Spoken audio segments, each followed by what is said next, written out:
This story sounds like it was pulled straight out of an apocalypse movie, except it really happened. And the scary part is, it could happen again today. A man named Ephraim Che woke up feeling groggy and confused. As he lay in his bed inside of his small mud brick house perched up on a cliff, he tried to remember what happened the night before. He couldn't quite piece together what had happened the day or night before. However, there was one thing he distinctly remembered. He had heard one really loud boom of thunder outside. And then Ephraim, no matter how hard he focused, he couldn't really remember how much time passed after hearing that booming sound, being in his bed, and feeling kind of sick. And so that morning, he rolled over and he looked out the window, and he saw the sky was clear and the grass was totally dry. There was no indication that it had rained anytime recently. The second Ephraim began to move in his house, it was like his body didn't obey his mind. Because moments later, instead of checking on his kids,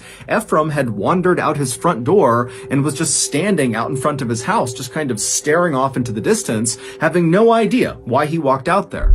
The village where Ephraim lived was called Nyos, and Nyos is extremely rural. The village is actually split into two parts. There's Upper Nyos and Lower Nyos. Ephraim lived in Upper Nyos, right near this big, beautiful lake called Lake Nyos, but the majority of villagers lived in Lower Nyos, which was below the lake. He began looking around in hopes that other people would be out and about in Upper Nyos, where he lived, so he could go talk to them and try to figure out what was wrong with him. But as he scanned around Upper Nyos, he saw there was not another soul anywhere. He would just start walking down towards Lower Nyos to try to talk to someone down there. After Ephraim got about halfway down this hill, right when he was near Lake Nyos, he stopped because suddenly he became totally aware of the fact that the world was totally silent. Even the mosquitoes that were a totally annoying constant in Ephraim's life were gone. And as Ephraim is looking around, wondering what is going on here,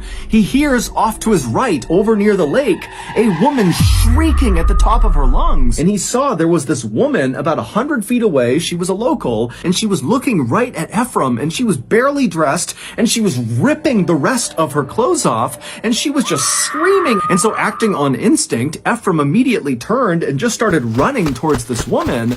And as he's bounding towards her, getting closer and closer, he's starting to notice there's these strange shapes on the ground kind of near this woman. But as he was staring at them, he just couldn't quite place what they were. But when he got about 20 feet away from this shrieking woman, he stopped again because he realized the shapes on the ground were this woman's entire family. They were all just laying on the ground as if they were sleeping. And so with panic starting to rise inside of Ephraim, he began to run at full speed, hoping that when he turned the corner, he would see the people he was hoping he would see. But all he saw were dead animals everywhere. They completely covered the streets, the sidewalk, everything. And so at this point, Ephraim was so desperate to see another person that he kept his eyes looking straight ahead and just ran straight into Lower Nyos. And he turned towards the first hut he saw, and he ripped the door open and he stepped inside. And as soon as he did, he just stopped, because on the ground right in front of him was a woman who was very clearly deceased, just laying in the middle of the floor. She had a bowl of corn right near her hand as if she had been eating and then just fell dead. Her whole family, they were dead too. At this, Ephraim kind of stumbled backwards out of the hut, and then he turned around to face the road he had just been on with all the animals. And when he saw the road again, it was like a piece of his brain started working properly again, because he realized those weren't animal bodies. All those bodies he saw when he came in, those were people. There were no markings or cuts or wounds on any of these people. And then way down the road up ahead, he sees there are two people coming towards him. There's a man and what looks like his son, and they're jogging down the road, stumbling over bodies, running towards Ephraim. And so Ephraim stops, expecting these people are going to stop and talk to him. But as these two people got closer, Ephraim saw both of them, the father and the son, their eyes were wide, and they were looking straight ahead with kind of a distant 1,000-yard stare, and they didn't didn't stop for a second for Ephraim. It was like they didn't even see him. And then at some point, they veered off the road and ran into the forest and disappeared. He suddenly had this memory come flooding back into his mind. And it was a memory of when he was a kid and his grandfather told him a story. And the story was about Nyos villagers a long, long time ago who decided they wanted to cross Lake Nyos from one side to the other. And so their leader magically parted the waters of Lake Nyos, creating a walkway on the lake bed from one side to the other, and the villagers began to walk. And then about halfway across, a mosquito landed on the leader's shoulder, and when he went to slap the mosquito, he lost control of the waters and they came crashing down and drowned all of them. Ephraim's grandfather told Ephraim that the ghosts of these drowned villagers now resided between these two big rocks located near Lower Nyos. And so growing up, Ephraim believed that because of these ghosts, Lower Nyos must be haunted. And in fact, that was actually why Ephraim built his house in Upper Nyos. He thinks to himself, of course, all of this is the work of those ghosts. And so fearing he would be attacked next, Ephraim turned and just continued running down the road, dodging bodies as he went. After running for quite a while, Ephraim turned to go into yet another hut, and right as he reached for the door opened on its own.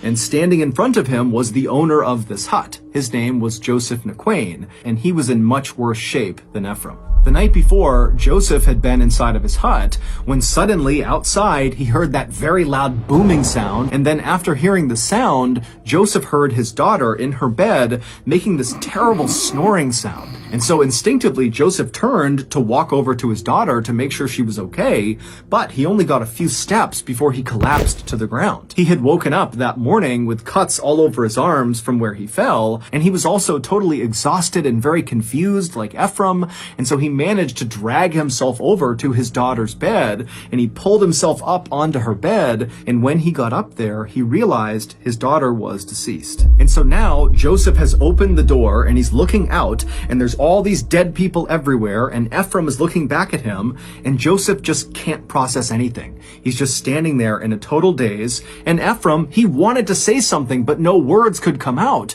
and so he too just stood there looking at Joseph, until finally they both just extended their hands and shook silently, and then Ephraim turned around and ran back into the road. And so Joseph at first followed Ephraim kind of out of instinct, but very quickly he veered off from Ephraim, and Joseph went into his neighbor's hut to see if they were okay. All of his neighbors were deceased. After seeing all of his neighbors dead, somewhere deep down inside of his consciousness, Joseph knew he had to go find help. He climbed onto his motorcycle and he started to drive. It took Joseph a long time to drive to the next closest village, but when he got there, there were people and they were all alive. The things he was talking about, an entire village just suddenly dying, sounded crazy. And so nobody at this other village took Joseph seriously, and so that day, nobody from this other village went to Nyos to see what was going on. But the next day, people from this other village did go to Nyos, and when they got there, it was exactly as Joseph had said. The whole village was dead.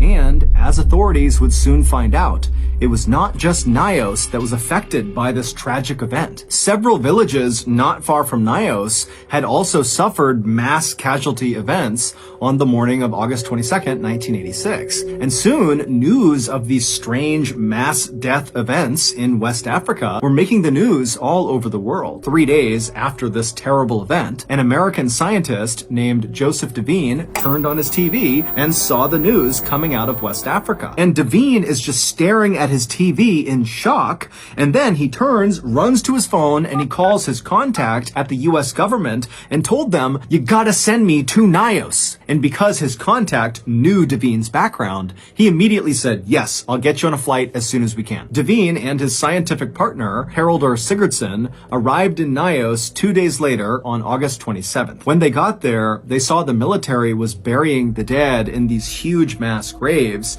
and looking on were the few survivors of this event, like Joseph and Ephraim, along with Ephraim's family, as well as other villagers who had come to see what happened. And so as Devine and Sigurdsson kind of maneuver their way through this crowd of very solemn people, they heard them talking about what they thought happened to all these people. And the theory theories ranged from secret governmental experiments to invisible superweapons to even atomic explosions. Others, like Ephraim, believed this was paranormal, that those ghosts from the drowned villagers had attacked the village. But Devine and Sigurdsson were reasonably sure that none of those theories were correct. They felt like they did know what actually happened because they had actually witnessed a tragedy like this before, but on a much smaller scale. 2 years earlier, and 60 miles south of Nyos, in an area called Lake Manoon, 37 people suddenly dropped dead. And Devine and Sigurdsson had been sent out there to try to figure out what happened to these people, and after lots of experimentation, they came up with a theory that explained what happened, and they called it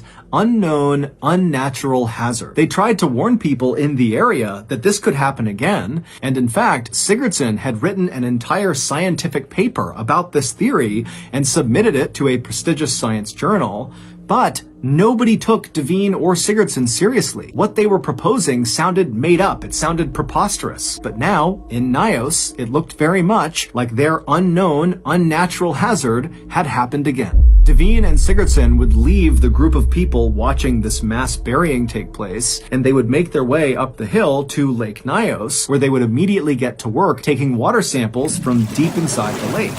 And after capping these samples, the lids began popping off, and that was the moment that Devine and Sigurdsson knew their unnatural hazard theory had to be correct.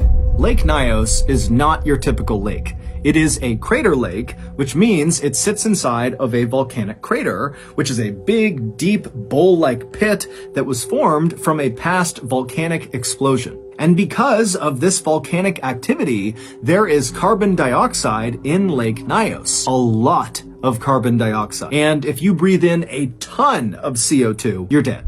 The CO2 in Lake Nyos had been trapped at the bottom of the lake for as long as anyone knew. But on the night of August 21st, 1986, something happened that caused that trapped gas to be released. On that night, Ephraim recalled hearing what he thought was thunder outside. Maybe it was the sound of a rock slide, and big rocks plummeted into the lake and hit the lake bottom and freed the gas that way. Or maybe it was just an actual volcanic eruption inside of the lake.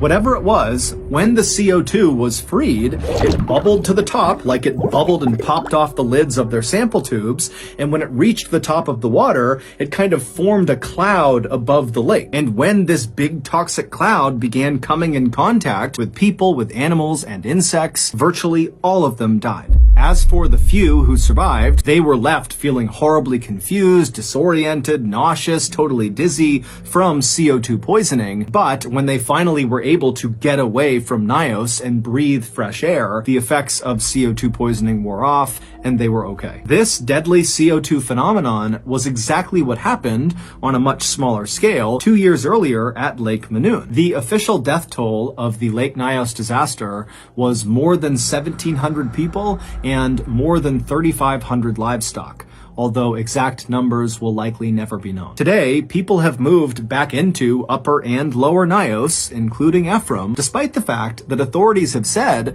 that lake is still very dangerous and another unnatural hazard, aka a CO2 disaster, could absolutely happen again.